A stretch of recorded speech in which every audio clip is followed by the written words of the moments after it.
Baik, kami merupakan mahasiswa-mahasiswi dari Universitas Sanata Dharma, Fakultas Vokasi Prodi Teknologi Elektromedis. Saya adalah Yohana Kitrina Marsa Krismas dengan NIM 231313027. Saya Trio Bertrand Kobate dengan NIM 231313025. Video ini merupakan video kelanjutan. Jadi pada video kali ini kami akan menjelaskan soal praktek yang kedua dari sensor cahaya. Selamat menyaksikan. Baik, selanjutnya di sini saya akan menjelaskan tentang soal praktek yang kedua terkait sensor cahaya.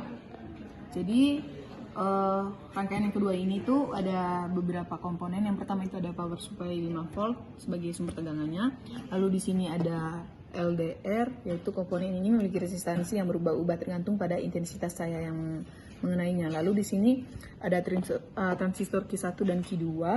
Kedua transistor ini berfungsi sebagai saklar elektronik yang dikendalikan oleh arus basis. Lalu di sini ada resistor sebagai tugasnya untuk membatasi arus dan tegangan pada rangkaian ini. Lalu di sini ada satu dioda, yaitu dioda 1N4001, berfungsi sebagai penyearah atau rectifier untuk melindungi komponen lain dari tegangan balik. Lalu di sini ada LED sebagai output nanti sebagai indikator keluaran. Nah, jadi LED ini akan menyala ketika rangkaian aktif. Lalu berikutnya ini ada potensio. Potensiometer ini berguna untuk mengatur sensitivitas dari LDR. Lalu pada rangkaian ini kita menggunakan dua transistor, yaitu Q1 dan Q2. Dan mengapa kita menggunakan dua transistor pada rangkaian ini? Jadi yang pertama sebagai penguat sinyal. Jadi transistor pertama Q1 ini berfungsi sebagai penguat sinyal lemah dari LDR. Jadi sinyal lemah ini kemudian diperkuat oleh Q1 sehingga cukup kuat untuk mengaktifkan Q2. Jadi lalu yang berikut untuk transistor yang kedua ini atau Q2 berfungsi sebagai saklar untuk mengontrol arus yang lebih besar pada LED. Dengan demikian, Q1 tidak perlu menangani arus yang besar sehingga umur komponen dapat lebih panjang. Jadi konfigurasi rangkaian ini menyebabkan keluaran berlawanan dengan masukan. Artinya ketika cahaya terang, LED mati dan sebaliknya. Mari kita lihat cara kerjanya.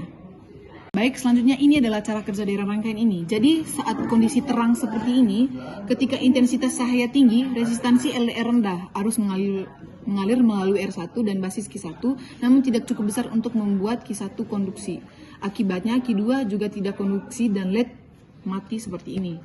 Sedangkan pada kondisi gelap seperti ini, ketika intensitas cahaya rendah, resistansi LDR meningkat. Hal ini menyebabkan tegangan pada basis Q1 meningkat. Jadi cukup besar untuk membuat Q1 konduksi. Ketika Q1 konduksi, arus mengalir melalui kolektor Q1 dan basis Q2, membuat Q2 juga konduksi. Akibatnya, LED ini menyala seperti ini. Oke.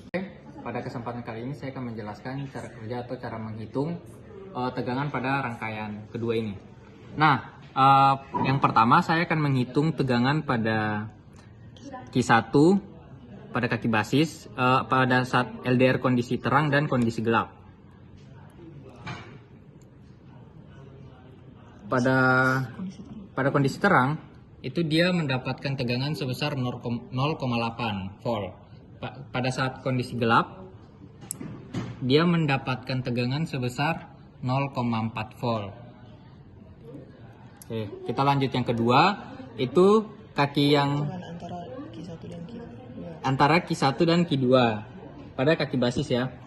Dan kita akan menghitung pada saat LDR kondisi terang dan kondisi gelap. Pada saat kondisi terang dia mendapatkan tegangan sebesar 0,8 volt. Pada kondisi gelap dia 0 volt. 1 ya 0. Nol. Oke, terima kasih teman-teman.